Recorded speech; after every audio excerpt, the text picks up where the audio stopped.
So in case you missed it or you're new to the channel, in the past week or so I previewed every single group of the 2022 World Cup. So for those looking to refresh their minds before the tournament kicks off, or for those generally just wanting to watch a World Cup preview, I've compiled all of these into one big video for you to watch today. So without further ado, here's Group A.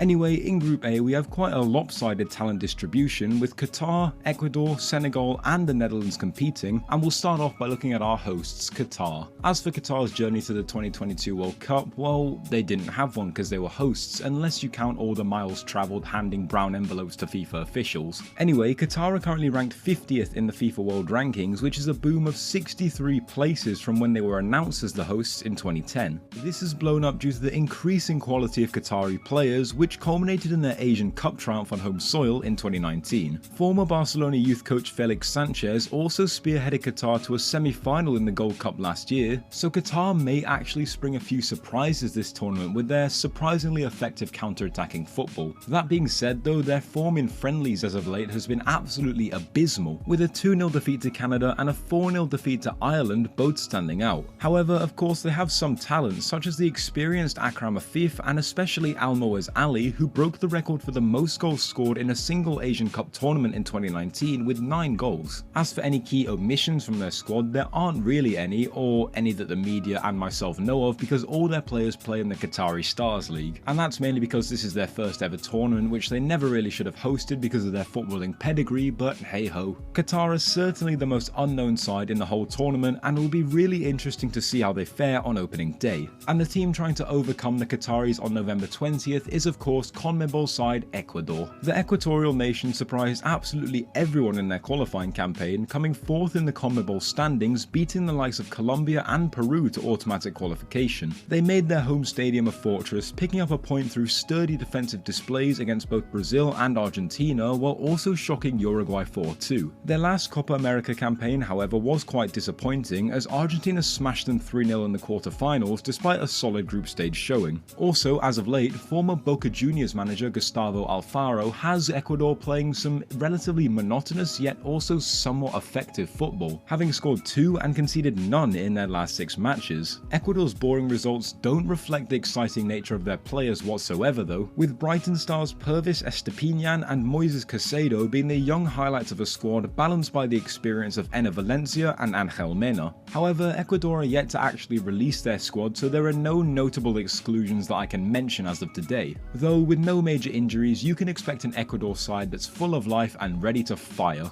As for Ecuador's previous World Cup tournament, they narrowly crashed out at the group stage in Brazil despite picking up 4 points in a tricky group with France and Switzerland. However, fans of El Tri have many reasons to be excited about the tournament in Qatar. It just all depends on whether they can get out of this spell on playing football that isn't so pleasing on the eye. Now we move on to African champion Senegal, who come into Qatar with plenty of optimism. The Senegalese expectedly romped through their qualification group, winning 5 and drawing 1, which led them to a tricky final qualifying playoff against Mo Salah and Egypt, which they narrowly won on penalties to send them to Qatar. This wasn't an isolated incident of course, as just 2 months earlier Senegal beat the Egyptians in the African Cup of Nations final to see themselves crowned the kings of African football. Admittedly though, Senegal did look pretty poor in the previous international break, drawing with Iran and just barely beating Bolivia, but long-serving coach Aliou Cisse should be able to coach the complacency out of his side in Qatar. The major reason for that is the fact that Senegal's range of talent is absolutely insane. They boast a solid defensive setup including Chelsea duo Edouard Mendy and Kalidou Koulibaly, a midfield with the experience of Idrissa Gueye, and a forward line boasting the eager talents of Boulaye Dia and Ismaïla Sarr. There is also of course Sadio Mane, however he's now a major doubt for the group stage after suffering a fibular injury during a game with Bayern, though he has been included in the squad anyway. As for their last World Cup campaign, which was in 2018, Senegal were eliminated in absolutely bizarre fashion. They ended up boarding the plane home because they received more yellow cards than Japan in the group stage, because other metrics like goals scored and conceded couldn't separate the two teams. With more experience under their belts and of course winning AFCON earlier this year though, Senegal could really be the dark horses for the tournament. Finally, in Group A we have a very interesting Netherlands side who are were looking to prove themselves following a lot of blunders in recent years. The Dutch only just about qualified ahead of Turkey in their campaign, having not been overly tested, though their Nations League run this year creates so much more optimism in their camp. They beat former FIFA ranking leaders Belgium twice, including a 4-1 victory away from home, and drew just one game as they qualified for the finals with absolute ease. Whether you can put that down to other countries just not caring about the Nations League is another thing, but at face value, right now the Dutch are red hot despite a shocking showing at Euro 2020. As for star players, we have Virgil van Dijk playing at his first ever World Cup where he'll be captaining his side, while very fresh talent like Matthijs de Ligt, Frenkie de Jong, Cody Gakpo and Xavi Simons will all be looking to show themselves off on the biggest stage. Manager Louis van Gaal, however, has left out some players who would have been really solid inclusions, such as Donny van der Beek, Sven Botman and Jasper Cillessen, which all could be very haunting decisions. The Dutch will be looking to go one further than their 2014 and 2010 campaigns, finishing 2nd and 3rd respectively in those, as well as banishing the demons of their failed qualifying campaign for the 2018 tournament. It also does seem like the Dutch have finally got a new wave of golden talents following on from their teams in 2010 and 2014, and they could well go all the way in Qatar. Now, as for my personal prediction, I have Senegal going through the group top, while the Dutch will finish in 2nd. Ecuador will come 3rd, and hosts Qatar will round off a sorry group stage campaign rock bottom. Now, I know having Senegal ahead of the Dutch is somewhat controversial, but I see them riding seriously high following their AFCON triumph. I see them sealing a draw against the Dutch, while the Orange themselves will probably slip to a draw against Ecuador. So in short, Senegal on 7 points, the Netherlands on 5, Ecuador on 4, and Qatar going 0 for 3.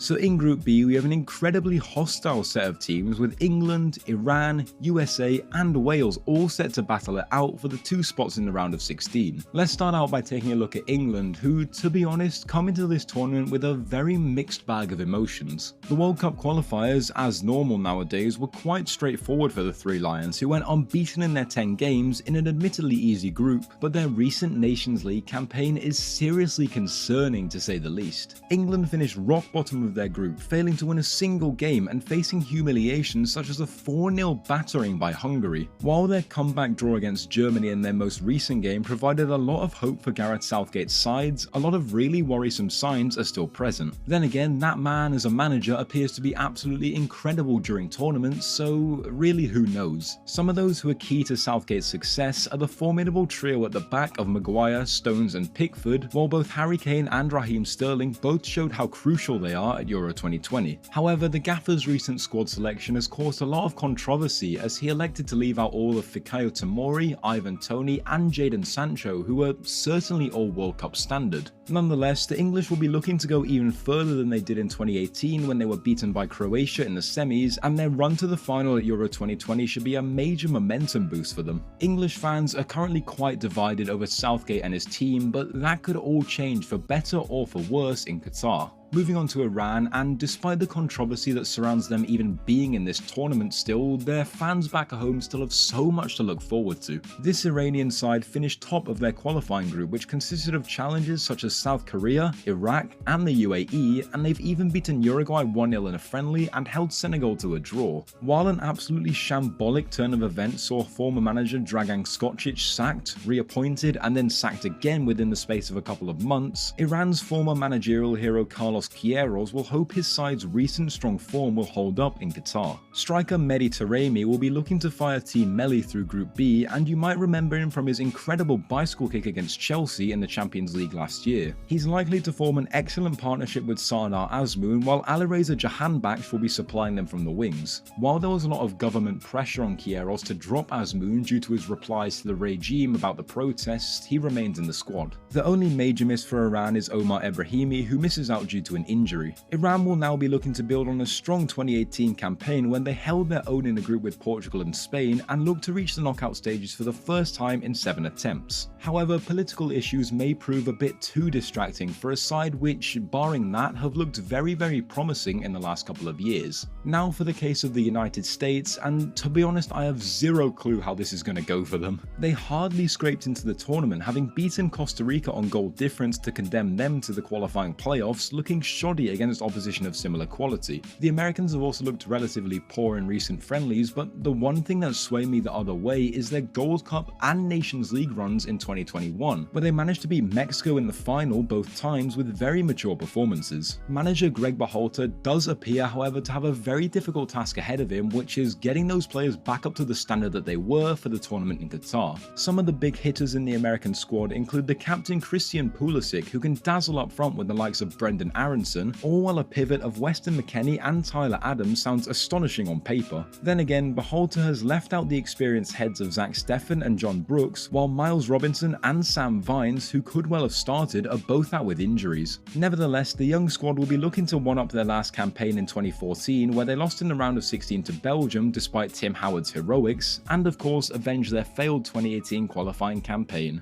The United States squad consists of a lot of players who have never really played on such a massive stage, so how they're going to perform is so unpredictable, but nevertheless spirits and hopes are quite high for the Americans. As for Wales, well, they also qualify by the skin of their teeth. They finished a point ahead of the Czech Republic in their qualifying group to secure a playoff place, where wins against both Austria and Ukraine saw them through to their first World Cup final since 1958. However, based on current form, you'd expect Wales to get absolutely battered in Qatar. They ended with a solitary point out of 6 Nations League games, which saw them relegated to League B, and while they never lost by more than 1 goal, it's massively concerning nonetheless. The controversy surrounding Ryan Giggs, which saw him step down as manager, is also another spanner in the works, and Welsh hopes aren't looking too bright ahead of the tournament in Qatar. Forgetting that though, Gareth Bale will still be their key man, as he has been for over a decade now, and he'll be supported up front by both Dan James and Brennan Johnson. Aaron Ramsey and Joe Allen will look to roll back the years in midfield, while a revitalised Danny Ward will hopefully be defending for his life in between the sticks. Championship talents Ollie Cooper and Ryan Hedges will feel hard done by being left out, but as for the starting 11, Wales appear to have all of their big hitters available. Anyway, as mentioned earlier, the Welsh haven't qualified since 1958, where they lost in the quarter-finals to Brazil due to a goal by 17-year-old Pele, so there's a lot to prove for this squad this time around. While they are probably the underdogs in this group, the Welsh certainly won't just settle for being there. Anyway, as for my predictions for Group B, I'm going to go with the people's favourite and put England top. I just can't look past them. I think they'll beat all 3 of the other teams in the group, which will of course leave a very close 3-way tussle for second place. For me, bottom of the group will be Wales, who are in such a terrible place approaching this tournament to the point where I don't see them notching up more than a couple of draws. That leaves the United States and Iran, and to be honest, I'm putting Iran second. Yes, on paper America are probably better, but Iran's previous records and political unrest between them and the USA should see them really fired up, which will lead to them progressing through the group on 6 points, 3 behind England, who will be on 9, and I think America will flop and get 1 point, but beat Wales to 3rd place on goal difference. So getting right into it, and in Group C we have 1 clear favourite and 3 other teams that are very close in ability, with Argentina, Poland, Saudi Arabia and Mexico all involved. Let's begin by taking a look at the side who are not only the favourites for the group, but also seemingly the favourites for the whole tournament. Argentina expectedly eased through their qualification group, finishing 2nd behind Brazil due to a few shaky draws, but other than that they've looked excellent. They finally began performing in the big games, winning the Finalissima this year with ease against Italy at Wembley, while in their solitary qualifying match against Brazil they churned out a solid 0-0 draw. Argentina are also relatively fresh off a Copa America victory last year, where this generation finally showed that they can do it in the big games after prior heartbreaks in the same tournament. The man who obviously hogged all the spotlight from that victory was Argentina's talisman and the greatest ever, Lionel Messi, who's likely going to be very fired up ahead of what is likely to be his last World Cup. Other forwards Julian Alvarez and Lautaro Martinez will also be eager to prove themselves in Qatar, while the likes of Rodrigo de Paul will be the engineer in midfield. However, key players such as Angel Di Maria, who scored the winner in the Copa America final, as well as Paulo Dybala, both have fitness concerns ahead of the tournament, though both of the superstars have been included in the final squad. Crucial centre-half Cristian Romero has also been out in recent weeks, though he's still expected to start.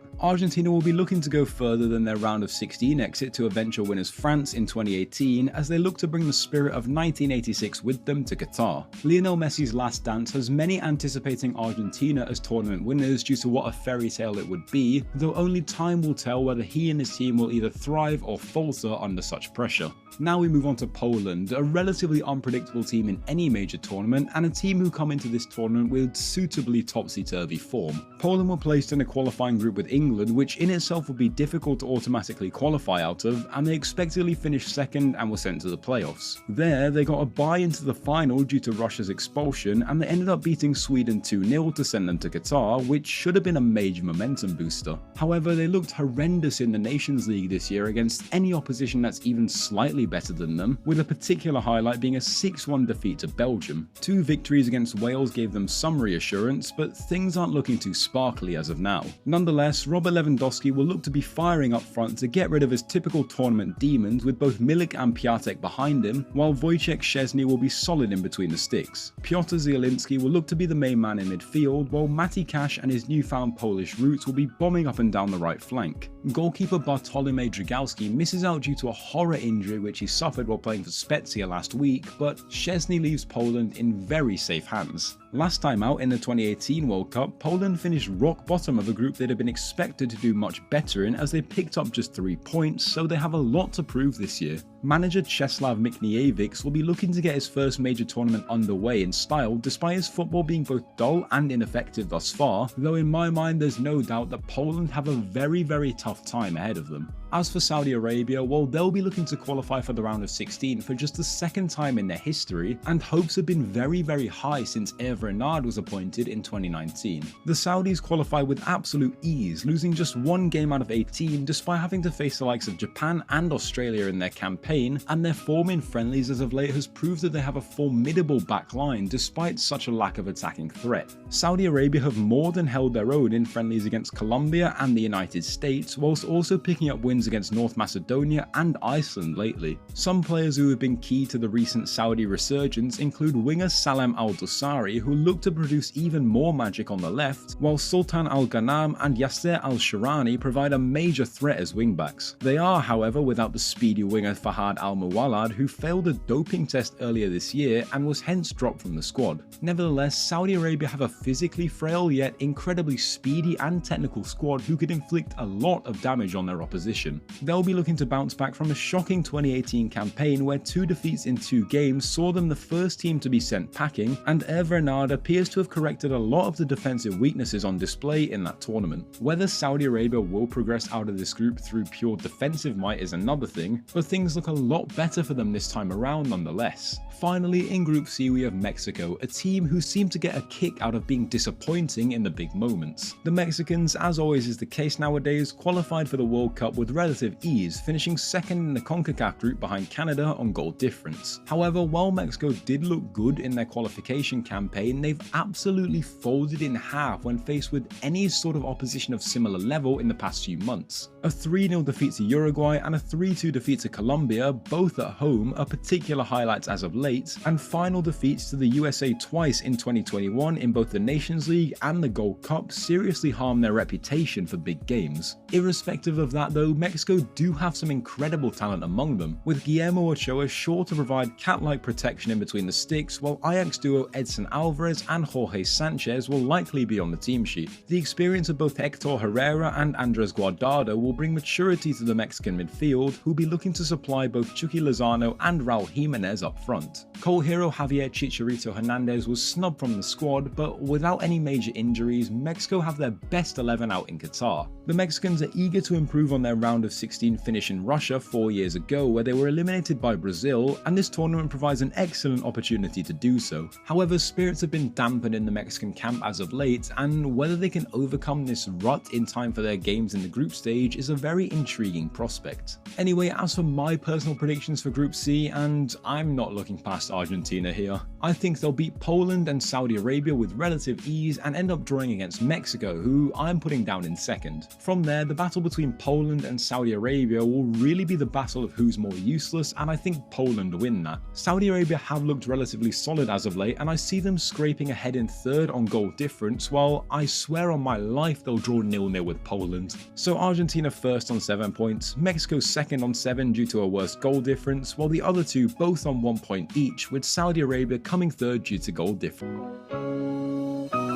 So Group D this year is almost identical to Group C at the 2018 World Cup, as Denmark, France and Australia are all together once again, while Tunisia come in Peru's place. We'll start off by taking a look at Denmark, who have a lot more basis for their optimism this year than they did in 2018. The Danes qualified for this tournament in what was an easy group, but still a group where they won 9 in a row and didn't really care for their loss to Scotland in the final game. Even if you still consider that qualifying run to be relatively unimpressive, Denmark managed to defeat world champions France not once but twice in their recent Nations League campaign, finishing in second place in their group, just a point behind Croatia. They'll also obviously be massively mentally boosted by their semi-final run at Euro 2020. One of their key players in Qatar will be the man who indirectly spearheaded their run at the Euros, Christian Eriksen, who has recovered miraculously from his cardiac arrest to get back to being the maestro that he was before. He'll be supplying the likes of Jesper Lindstrom, Mikkel Damsgaard and Yusuf Poulsen up front, while Barcelona man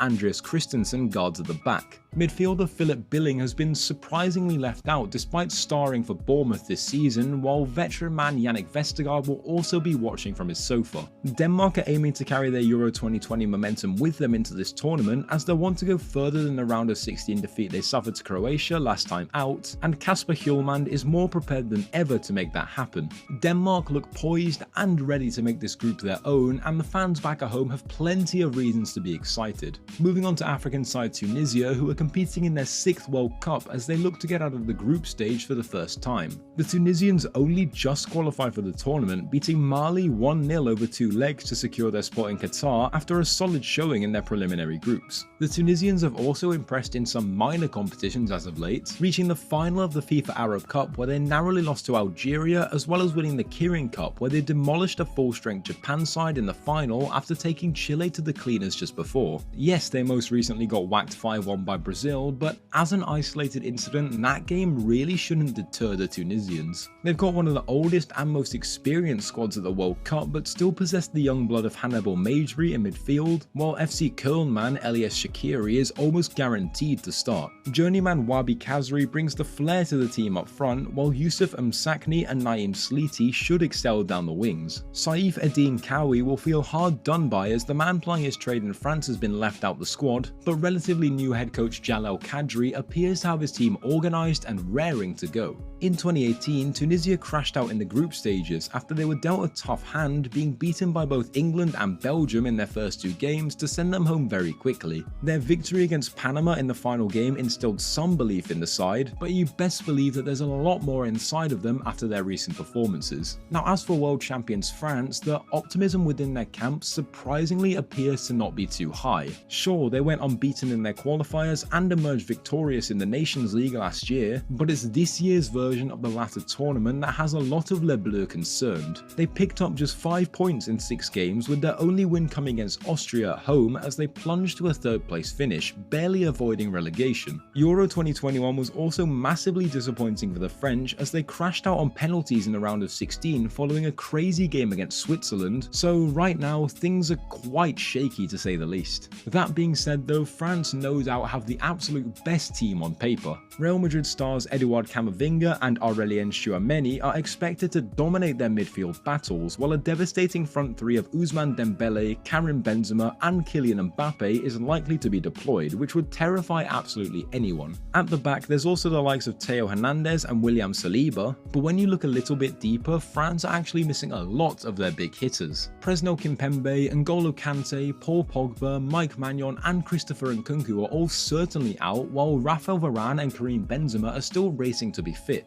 things are very concerning for the French to say the least. Le Bleu also come into the tournament aiming to beat the Champions Curse, which has been bestowed upon the last 3 winners of the World Cup, and in this group appear poised to do so it's just a case of whether they can hold their own mentally. France's World Cup hopes this year are quite fragile, and how they're going to perform in Qatar is quite unpredictable. Last but certainly not least in Group D, we had the Australian Socceroos, who just about pipped 2018 group stage opponents Peru to this year's World Cup after beating them on penalties. Despite that high though, Australia appeared to be relatively troubled coming into this tournament in Qatar, as realistically the only team of somewhat decent caliber they beat in their qualifying run was China, as they were overcome with relative ease by the likes of Japan and Saudi Arabia. That being said though, a couple of recent friendly wins against rivals New Zealand see them coming into the tournament with relatively high spirits, even if the opposition was quite shoddy. Some of the key men looking to make their mark in Qatar include veteran goalkeeper and captain Matty Ryan, who will undoubtedly be playing his final World Cup, while Aaron Moy and Riley McGree are tipped to shine in the midfield. However, gone are the days of Tim Cahill up front, as the Aussies have to settle for A-League star Jamie McLaren, though in that forward line the pace of Awer Mabil is likely to terrify defences. Interestingly though, manager Graham Arnold has chosen to leave out West Brom man Tom Rogic, who completely disrespected the squad by only making himself available after the preliminary qualifying rounds. Hopefully though, this batch of Socceroos can improve on their previous showing in Russia, where they went out with just a solitary point which they gained against Denmark. They'll be looking to get out of the groups for only the 2nd time, and despite the challenge ahead of them, recent results have got the Australian camp feeling very good. Now as for how I think this group will fare, I think it will be relatively close, especially in the battle for 2nd. I reckon Denmark will make it 3 wins in a row against France and end up finishing on 7 points after drawing with Tunisia, who themselves will just be knocked out on goal difference after finishing on 4 points. France will also draw with the Tunisians and beat the Aussies by a considerable margin, which will send them through, while the Aussies will finish on 3 points after beating Tunisia but losing to both Denmark and France. So in Group E, we have 2 big hitters and 2 hit and miss sides, as Germany, Japan, Spain and Costa Rica will all be competing with one another. We'll start off by taking a look at 2014 champions Germany, who come into Qatar not really knowing what to expect. The Germans had a fairly straightforward qualifying run, as they won 9 out of 10, with their only blip being a 2-1 defeat at home to Macedonia. However, Hansi Flick's side didn't really impress in recent Nations League fixtures, winning just 1 game out of 6, which came against Hungary, and they managed to draw a staggering 4 out of 6 games. Not only that, but last night they also looked decidedly average, as they barely scraped past Oman 1-0, and their Euro 2020 campaign was also one to forget, as they ended up being eliminated by England. Because of this, many are saying that the old guard of Germany appear very over the hill, but the likes of Manuel Neuer and Thomas Muller will still be looking to prove they have it in them in Qatar. Meanwhile, in midfield, Toni Kroos's international retirement has paved the way for Jamal Musiala and Leon Goretzka to take charge, while Kai Havertz will look to be building on his decent form for his national side. There is however no place for Florian Wirtz, Marco Reus and Timo Werner, who will all be missing out due to injury, while Mats Hummels was snubbed following a poor showing at Euro 2020 and in the previous World Cup. In that campaign, the Germans succumbed to the Champions Curse and were shockingly put out in the group stages after defeats to Mexico and South Korea, and to be honest, it would be quite impressive if they managed to do worse this time around. Germany's recent inconsistency makes them a relatively unpredictable outfit coming into this year's World Cup, though their star talent will still be looking to bring back the immaculate form of 2014. Moving on now to Asian outfit Japan, and the Samurai Blues are coming into this World Cup on red hot form. They flew high in the East Asian Cup this summer, particularly with a 3-0 win over South Korea as they topped the table, and a 2-0 friendly win against the United States has put them on a pedestal. As for the actual World Cup qualifiers, the Japanese were absolutely flawless in 2022, sweeping aside the likes of Saudi Arabia and Australia with ease, while an emphatic 4-1 win against Ghana in the Kirin Cup shows them why hopes should be high. Japan are also playing a friendly against Canada a couple hours after I'm recording this, and if they win that, they'll seriously be in a good mental position for this World Cup. Some of those looking to spearhead the Japanese out of a tough group include the Bundesliga maestros Wataru Endo and Daishi Kamada, while exciting attackers Takafusa Kubo and Kaoru Mitoma will look to excite the masses. Manager Hajime Moriyasu has elected to go very bold with his selections and has left out a lot of experience, as the likes of Genki Haraguchi, Yoshinori Muto and Yuya Osaka Morocco are all missing out, while Kyogo Furuhashi will be devastated at not making the cut despite excellent performances for Celtic. All in all though, Moriyasu appears to be sticking to the formula that's brought Japan such excellent form as of late. He'll be wanting to improve on the Japanese display in 2018 while he was an assistant coach, as they crashed out to Belgium in the round of 16 in absolutely tragic style. Japanese fans have reason to be excited ahead of Qatar, as this fresh team with fresh ideas aim to prove that they belong with the big boys. Now, as for 2010 champions Spain, they'll be looking to build on some very solid form they've had as of late, as they look quite revitalised under Luis Enrique. While one defeat in their qualifiers against an average Swedish team in a relatively easy group doesn't make them appear all that, they've qualified for the Nations League finals, which is set to take place next year after finishing runners-up in 2021, which came just a few months after an unfortunate defeat on penalties to Italy in the semi-finals of the Euros. A relatively shady defeat here and there tarnishes the Spanish slightly, but on paper they're definitely one of the favourites for the tournament. Veteran fullbacks Dani Carvajal and Jordi Alba are likely to start, while young Barcelona trio Ansu Fati, Pablo Gavi and Pedri Gonzalez will be looking to dazzle spectators despite their inexperience. Marcos Llorente and Rodri will provide a solid base in midfield, though all the talk is about the omission of Liverpool man Thiago, who clearly doesn't see eye to eye with Luis Enrique. Other notable absentees include David De Gea and Sergio Ramos, though this new wave Spanish side appear to have ample replacements. This fresh generation of Spaniards will be aiming to banish the demons of a shocking showing in Russia, as they bowed out to the hosts on penalties in what was meant to be a redemption campaign after being even worse in 2014. Nevertheless, the young blood on display in Qatar are likely to put on one hell of a show, as they look to garner the spirit that carried them to the title 12 years ago. Finally, in Group E we have Costa Rica, who are still desperately trying to recapture that form from 2014, and realistically, to get out of this group they're gonna need it. Los Ticos had a shocking start to qualification, which seriously jeopardized their hopes of being in Qatar, as they initially went 4 games without a win, but massive victories against Canada, USA and a draw against Mexico saw them sneak into a playoff place. There, they narrowly beat New Zealand to book their ticket and have since improved in a few friendly games. All in all, a shaky beginning has miraculously transformed into mass excitement among Costa Rican fans ahead of the World Cup. Of course, guarding between the sticks, Costa Rica have legendary keeper Keylor Navas, who despite a lack of game time this season will be raring to go. Meanwhile, in the midfield, Celso Borges and Brian Ruiz will look to be rolling back the years in order to get the ball forward to the likes of Joel Campbell, who may terrify defences if he plays anything like he did in 2014. Costa Rica's squad is mostly relatively experienced, but it's certainly the last tournament that the whole of this mini golden generation will be together, so they have to make the most of it. A good start for them will be a better showing than 2018, where they were out of the groups within 2 games and picked up just a measly point, though they'll have to work really hard to beat that this time around.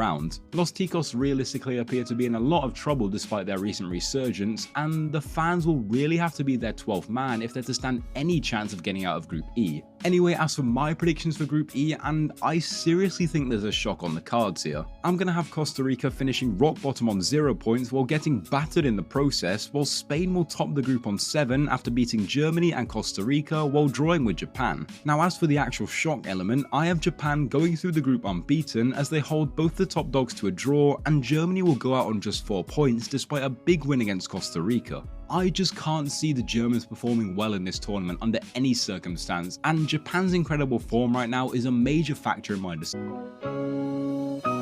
So in the group we have 2 relatively established outfits alongside 2 sides looking to prove themselves, as Belgium, Canada, Morocco and Croatia all feature in Group F. We'll first take a look at Belgium, who'll finally be looking to go all the way in what will likely be the last test for the majority of their golden generation. Belgium qualified unbeaten in what admittedly was a relatively easy group to get out of, though it will be a confidence booster nonetheless. However, what has been concerning in the past 18 months or so is how the Belgians have performed when faced with any team with sort of similar stature. Remember, the Red Devils held on to the #1 world ranking spot for a long time, and it's quite hard to see why, considering they lost twice to the Netherlands this year, were defeated by France in the 2021 Nations League semi-final, and finally pipped to a place in the Euro semi-finals by Italy. Belgium have long disappointed considering the amount of quality they possess, and this is a major worry ahead of their Qatar campaign. Nonetheless, the likes of Kevin De Bruyne and Eden Hazard will look to show off their technical genius, while Romelu Lukaku aims to lead the line in style despite some fitness concerns. Young guns Charles de Ketelaar and Jeremy Doku have shown glimpses of quality at club level, and they'll certainly be wanting to apply those on the biggest stage of all over the next month. No one really major misses out on Roberto Martinez's side, though you could maybe make a case for Adnan Januzaj. Belgium will be wanting to improve on a third place finish at the 2018 World Cup after Samuel Umtiti's header saw them eliminated by France. Time is ticking for Belgium's golden generation as they look to banish the bottler mentality that has plagued them for nearly a decade now, though deciding to keep Roberto Martinez in charge may be something that comes back to bite them. Moving on to everyone's predicted surprise package of the World Cup, this Canadian side will need to carry the momentum they got from their qualifying campaign if they're to stand any chance of getting out this group. A strong qualifying run saw Canada snatch massive victories against sides that have been superior for decades, such as the United States and Mexico, as they topped the whole CONCACAF group to book their spot in Qatar. However, recent results have shown a few inconsistencies within the Canadian ranks, which in a tournament like the World Cup simply can't run. They've suffered a defeat to Honduras while being held to a draw by Bahrain, and despite a massive win against an organised Japanese side last night, cracks seem to be appearing in this Canadian side. Despite that though, no one can really deny the quality that's emerged out of Canada in the last few years, with their two main men Alphonso Davies and Jonathan David ripping it up in some of the best leagues in Europe. Veteran midfielders Atiba Hutchinson and Jonathan Osorio will be delighted to see how much their nation has progressed with them as key parts, while Porto man Steven Eustáquio should complete the midfield trio. English manager John Herdman elected to leave out the experience of Donnell Henry and Scott Arfield, but realistically Canada have all of their best 11 present. This tournament in Qatar will only be Canada's second ever World Cup appearance, with their last coming 36 years ago, and they'll be hard pressed to do worse than getting the 0 points that they got. The Canadians will be massively eager to show the world what they can do after a long absence from the top, but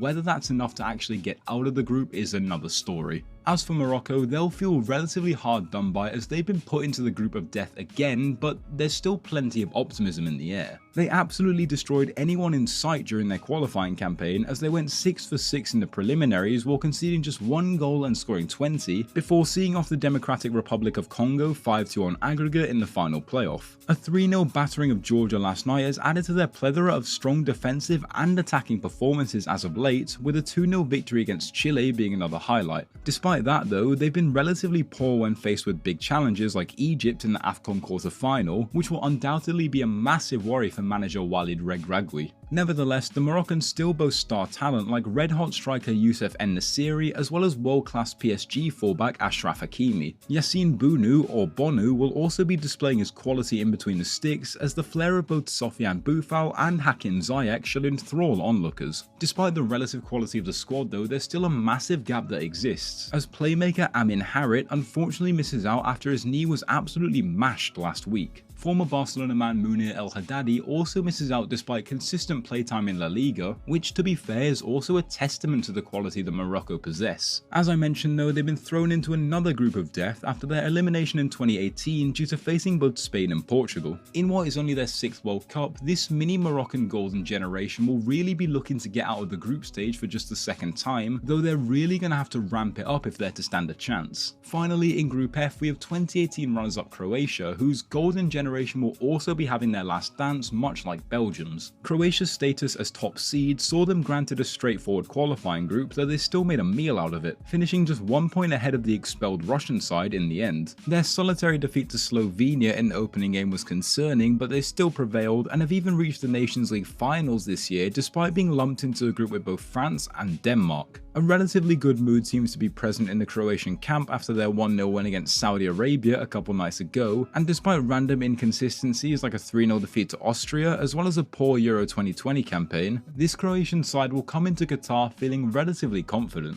Anyway, I mentioned how this will likely be the last World Cup for many Croatian stars, and of course the head of those is the captain and 2018 Golden Ball winner Luka Modric, who still plays like he's just 25. Ivan Perisic and Dejan Lovren are a couple others who'll bow out on the big stage in Qatar and will hope to do so in style, while Mateo Kovacic and Marcelo Brozovic will partner Modric in midfield. Surprisingly though, despite a lack of a real goal scorer, Zlatko Dalic chose to leave out in-form Rangers man Antonio Kolak, while Southampton's Duje Kaleta-Car will also feel hard done by. Dalic, of course, however, did spearhead Croatia all the way to a World Cup final 4 years ago, though the weight on the players' shoulders that will come from that run will probably be immense. Croatia appear to be coming into Qatar stronger than what they were in Russia 4 years ago, but I think those inconsistencies that I mentioned are going to end up costing them dearly. That transitions me perfectly into my personal predictions, so without further ado, I think this group will be very close except for first place. Belgium should see off Canada and Morocco with ease in their first 2 games, but where I think it really gets interesting is with Croatia. I think they'll slip up a lot and end up drawing every single game they play, while Morocco will beat Canada, which will end up sending them through ahead of Croatia. Canada won't pick up more than a solitary point and will disappointingly crash out despite all the hype, while Belgium top the group on 7 points. Morocco will end on 4, and 2018 runners-up Croatia will shockingly be eliminated after grabbing just 3 points.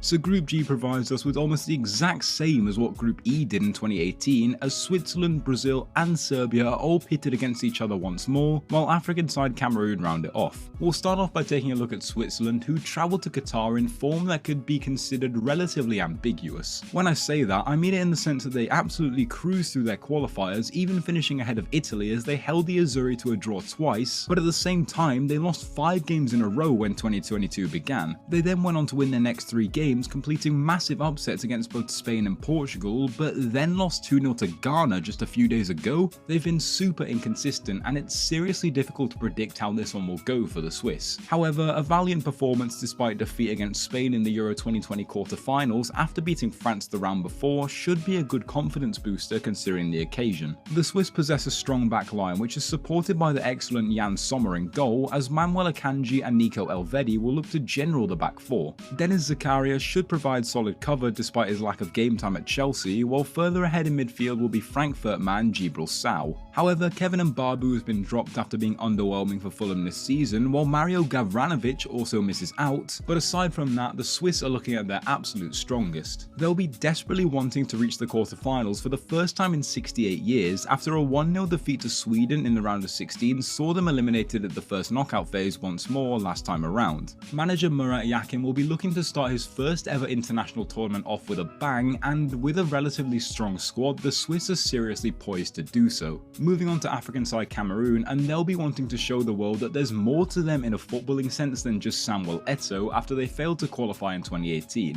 This Cameroonian side qualified in fortunate yet brilliant style, as after a relatively straightforward run in their preliminary group, they completed a phenomenal turnaround against a fantastic Algeria side to win the final playoff on away goals. Cameroon also came third at the African Cup of Nations earlier this year, which was a major improvement on their 2019 showing where they were sent packing in the round of 16. However, Cameroon are currently winless in 4 games as they failed to muster up the magic against Panama, Jamaica, South Korea, and most shockingly Uzbekistan, who managed to beat them by 2-0. Nevertheless, there's still undeniable talent in their ranks, spearheaded by the man who can't stop scoring right now, Eric Choupo-Moting. Goalkeeper Andre Onana has also recovered sublimely from his lengthy ban and will be the man in between the 6 for Cameroon, while tenacious midfielder Andre Zambo Anguissa will look to overpower his competitors. Shockingly though, manager Rigobert Song decided to leave out the professionalism of Michael Ngadiou, who would have slotted in nicely at centre-back, in a decision which has really stunned Cameroonian fans. Nonetheless, Song will be hoping his side can go further than their disgraceful group stage exit in 2014, which saw infighting amongst the team to add on to the terrible performances on the pitch. That being said though, hope can only take you so far, and a minimal amount of star power alongside horrendous performances as of late leaves Cameroonian fans seriously concerned. Now, as for one of the favourites, the stars appear to be aligning for this seriously talented Brazil side. Brazil blew away absolutely everyone in their qualifying campaign except for Argentina due to police invading and postponing their home fixture, and they topped their group 6 points ahead of the Argies. A 4-1 win against Uruguay saw the Brazilians assert their dominance against one of the most historic national teams in football, and heavy domination has also been on display in routs against South Korea and Tunisia, as this squad will be incredibly hungry for victory after defeat in the Copa America final last year. Of course, spearheading this Brazilian team is the incredibly underappreciated superstar Neymar Jr., while Vinicius Jr. will be unstoppable down the left wing. A formidable trio of Alisson, Marquinhos and Thiago Silva will likely be almost impenetrable, while Premier League stars Casemiro and Lucas Paqueta will run the midfield. Surprisingly though, in-form Liverpool man Roberto Firmino has been left at home, while Arsenal defender Gabriel will be disappointed disappointed at not being on the plane. Generally though, a star-studded squad is present for the Brazilians. They'll desperately want to go much further than they did in the 2018 World Cup, where Kevin De Bruyne sent them home in the quarter-finals, as they still look to erase all the football fans' memories of what happened to them on home soil 4 years earlier. The Seleção are coming into this tournament longing for a victory and looking to emulate the form that they produced 20 years ago, and their current form places them in an excellent position to do exactly that. Finally, in Group G, we have a Serbian side who I could seriously see emerging as the surprise package of the entire tournament. The Serbs automatically qualified for Qatar after topping a group unbeaten in impressive fashion, beating Portugal in the last minute of regular time in the final game to book their spot and condemn Cristiano and co to the playoffs. Serbia also topped their Nations League group in style, with big victories over Sweden and Slovenia being particular highlights, while they also absolutely obliterated a Bahrain side who drew 2-2 with Canada just a week ago, with a 5-1 rout taking place last night. Several solid performances in recent months give Serbian fans plenty of reason to be excited, even with missing out on Euro 2020. Some of those key to this resurrection within the squad are of course striking duo Dusan Vlahovic and Alexander Mitrovic, who will look to continue their respective form and fire their nation to glory. The skill of Sergej Milinkovic-Savic and Dusan Tadic will be pivotal when it comes to making chances for the forwards, while Filip Kostic will look to contribute at both ends of the pitch. There are no real major omissions in Dragan Stojkovic's squad, though a race for full fitness for both Vlahovic and Mitrovic is a serious concern. Last time out, however, Serbia crashed out despite an opening day win as they went on to lose against both Brazil and Switzerland, though I suspect they'll seriously be out for revenge against those two this time around. Serbia's attacking quality and depth appear to be absolutely phenomenal, as their best side since the 1990s have a seriously good chance of progressing out this tricky group. Now as for my personal predictions for Group G, and there's no one other than Brazil topping this. They're simply too good, and they'll end up on 7 points after demolishing Cameroon while narrowly beating Switzerland, and Serbia will hold them to a draw. Cameroon will embarrass themselves however, as they end up on a measly point which I see them gaining against Serbia, with the Serbs themselves finishing in second on 4 points. They'll pick up 3 of those against Switzerland, who'll pick up their only win against Cameroon, as they'll disappointingly crash out following a couple of dodgy performances.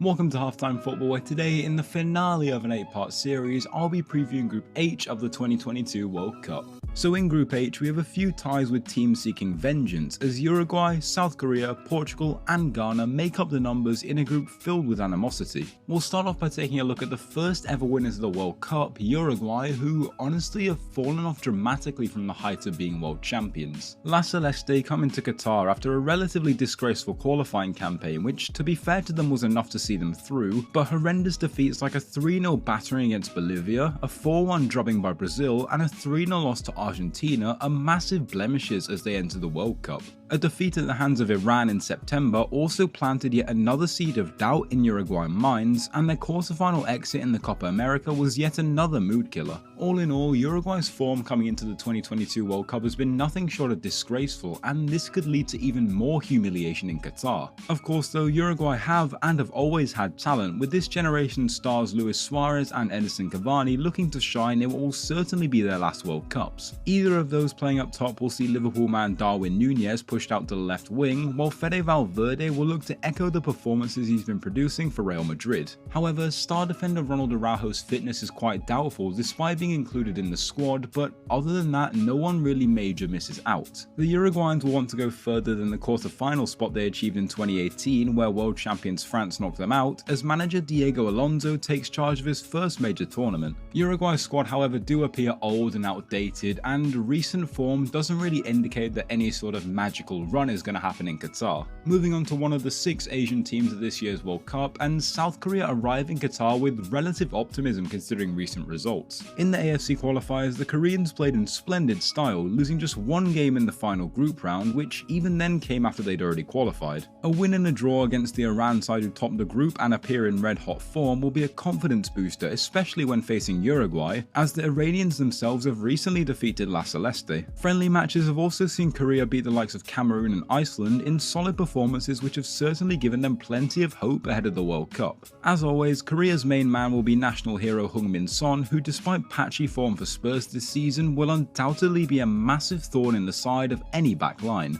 Napoli star Kim Min-jae will look to display the form that saw his stock catapult in the past couple of years, while despite heading slightly off track recently, midfield man Kangin Lee will be raring to go in Qatar. While the star player Heung-min Son hasn't been fit recently due to a fractured eye, he's declared himself ready for the tournament, meaning Korea have no major injuries or major omissions from their squad. South Korea will be wanting to build on that performance against Germany 4 years ago, where despite already being eliminated, they showed grit and determination to grind out a late win. Paulo Bento's side have showed relatively solid consistency in their performances as of late, though they'll need to be at the top of their game if they're to stand any chance of going through in Qatar. Next up, we have a Portugal squad filled to the brim with talent who, despite recent distractions, will be looking to prove that they're more than just a good team on paper. The Portuguese, however, endured an incredibly difficult qualifying campaign which they entirely brought on themselves, as they ended up finishing second in their groups, meaning they had to go through the playoffs. Of course though, they quite fortunately were able to face Macedonia in the final after they beat Italy, but a meal was certainly made out of a qualifying campaign which should have been relatively straightforward. Strong performances in the Nations League have followed nonetheless though, particularly with a 4-0 win against Switzerland. However, the demons of their round of 16 Euro exit last year are still lingering. The reason I call those demons is because with the squad Portugal have, they should realistically be doing a lot better than they have. Cristiano Ronaldo has been embroiled in controversy and a major subject of media talk ahead of the World Cup, which could well disturb the mood in the Portuguese camp, but he'll still be looking to conjure up the magic that he's capable of. Man City trio Joao Cancelo, Ruben Dias and Bernardo Silva form a world-class triangle, while Bruno Fernandes and Rafael Leao will look to be of use in the final third. Portugal come into Qatar facing off against the enemy that knocked them out of the 2018 World Cup, as Uruguay saw them off 2-0 in a very mature performance, and I know they definitely won't have forgotten that.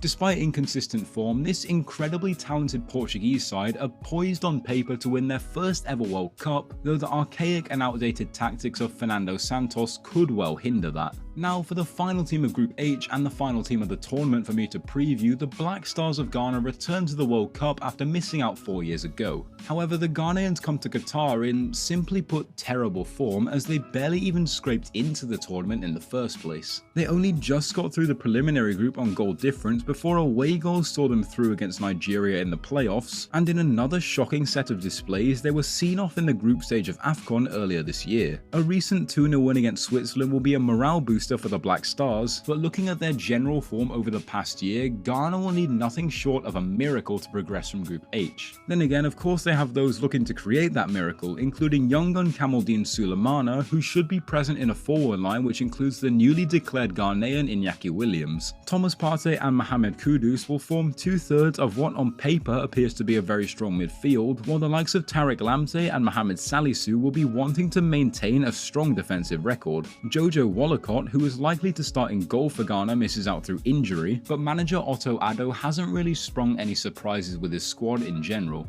Ghana will want to redeem themselves after picking up just 1 point in their last tournament in 2014 in a group which was similar in opposition to this one quality-wise, while failing to qualify in 2018 should also be an extra motivator. Generally though, things really aren't looking good for Ghana, as Otto Addo's side will do well to even win a game based on current form, though me and many others will hope that win comes against Uruguay in a tale of sweet revenge. Now as for my personal predictions, and to be honest I'm going boring here. Portugal will end up topping the group on 9 points, going 3 for 3 in their games, while Uruguay will progress on 4 points after also being held to a draw against the fired up Ghana side. Ghana themselves will end on a measly point after being beaten by South Korea, who themselves won't pick up more than 3. So Portugal and Uruguay will be heading through to the knockouts, while South Korea and Ghana crash out in pitiful style. Anyway, that's it for the ultimate World Cup group stage preview by myself. If you did enjoy, please be sure to like and subscribe. Let me know down below if you even got this far and I'll give you a cookie, and I'll see you next time.